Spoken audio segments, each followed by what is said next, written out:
Alright guys, as I promised, I was going to make a video on how you could play scratch off tickets more efficiently and how you could possibly win in the long term playing the buying scratch or whatever they're called, scratch offs. Um, so I'm just letting you know right now, okay? I forget what his name is. I think his name is Chris. He made a video saying that when he's confident, he ends up winning, and when he's not confident, he ends up losing.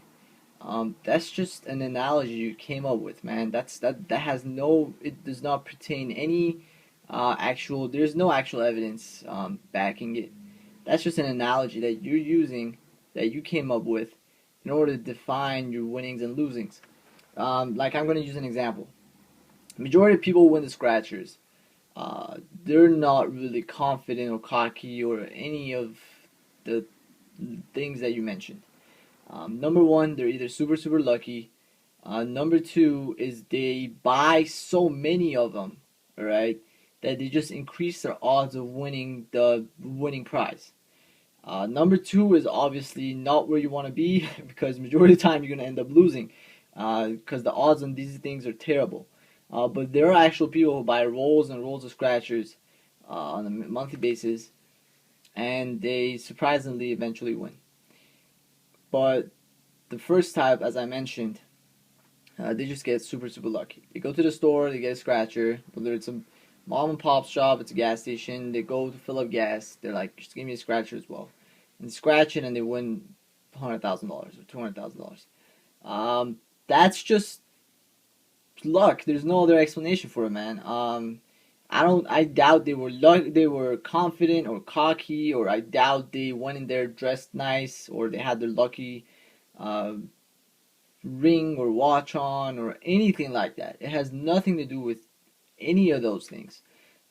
It just comes down to odds and luck and how often you play these things. So, how could you play them more efficiently and be a profitable scratch off player? Number one, to um, you want to buy them not so often. Okay, and I'll explain why um, that is, and I will explain how these games work and how these scratchers work. So every other week or every other month, they come out with a new game. Like this one recently came out, and this one was a winner surprisingly. And the new games tend to do well. Why? Because when people win buying these tickets, they tend to tell their friends, tend to tell their family, and they go out and they buy a bunch of these tickets, right? If I go tell my friend that, look, man, I bought this $10 scratcher, ended up winning $500, he's gonna be jealous or pissed. He's gonna go down to the store and grab a couple of these himself to see that if they actually work. Um, that's one of the key advertisements that scratch off companies use is that um, they distribute the winning scratchers in different counties in different areas in order to maximize their profit. If you just have one county that is winning, like if all the winning scratchers are in one county, the word is not going to go very far. It's just going to pertain to that one county. So you want to distribute the winners, and the way they do that is they distribute a good amount of winners and losers in the packs or rolls that they sell. They sell these, I believe, in the roll of 40. I'm not 100% sure. But in that roll of 40, there's winners and losers, obviously. And there is a good distribution of winners and losers. And they distribute that in different counties. So you don't have one roll that is all winners and one roll that is all losers because that is just a turn off for a scratch off player. So that's number one.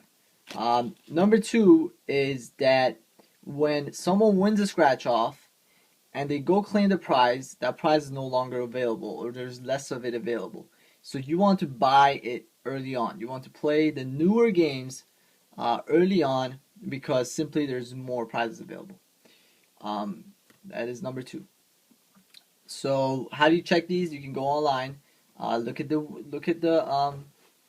how many winners, how many people have claimed prizes, and whatnot, and you can determine which ones to buy.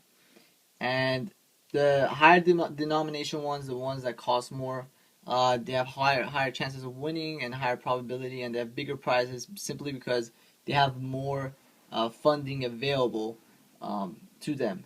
The $10 one obviously has more funding available than the $5 one, assuming that they sell at the same rate. So um, just because of that factor, they tend to have more winners. They tend to have more prizes, and they tend to have um, bigger payouts. Like this one pays out 1 million, this one pays out 100,000. Because if this one also paid 1 million, I would just buy this one, okay? Because I'm getting more value for my money. All right. So, couple things here.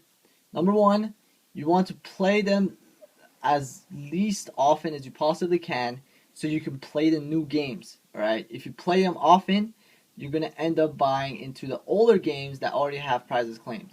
So you buy them every other month or every other week or however you want and try to play the newer games. Number two, you want to either play the higher denomination one, depending on how much you can afford, in order to win the bigger jackpots, or you want to get close to the highest denomination that you possibly can, provided the current money that you have to spend. So if you only have $10 to spend, just buy one $10 scratch off ticket because again, this one has, I believe, like you have. It says that how many chances you have of winning. Let's just say, for example, this one you have 10 chances of winning. There's 10 numbers here that you can scratch. In this one, you have twice as many. Okay, so it doesn't really matter which one you buy. If you're going to win, you're going to win. Um, and this is just a way to increase your chances of winning. All right. And another thing is that just because you buy 100 of these doesn't guarantee you're going to win. This is something I do for fun. This is something I do with extra capital. I'm not really. I used to be hooked on this when I was younger, but I realized there's no way to beat it.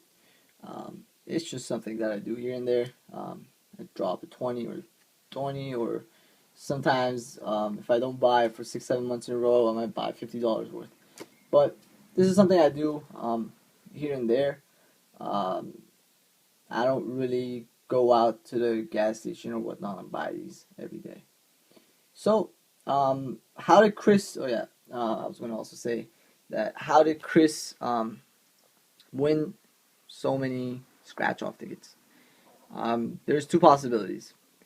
One, he's either not telling the truth and he's only showing you the ones that he won, or he collected a bunch of winners and he showed you he didn't really win those prizes. That I don't know.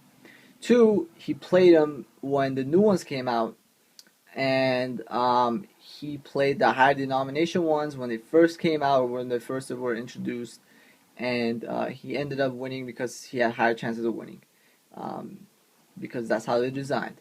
So those are the two factors. Number one, he was either doing what I'm saying without realizing it, okay, or number two, he's simply not telling you the truth. That I don't know. That's for you to judge. I honestly think that he was just getting lucky and playing them at the right time. That's just my opinion. You can have your own opinion. You could say, "Oh, your theory is wrong as well." Again, that's up to you to decide. I'm just providing you the information that I have looked up and I have done research on. It's not something that you could really do research on. It's just based on probability and luck and how which games you play and whatnot. So yeah, I told you how I play it. I told you how it kind of works, and whether you play it or not is solely up to you. All right. Thank you for watching.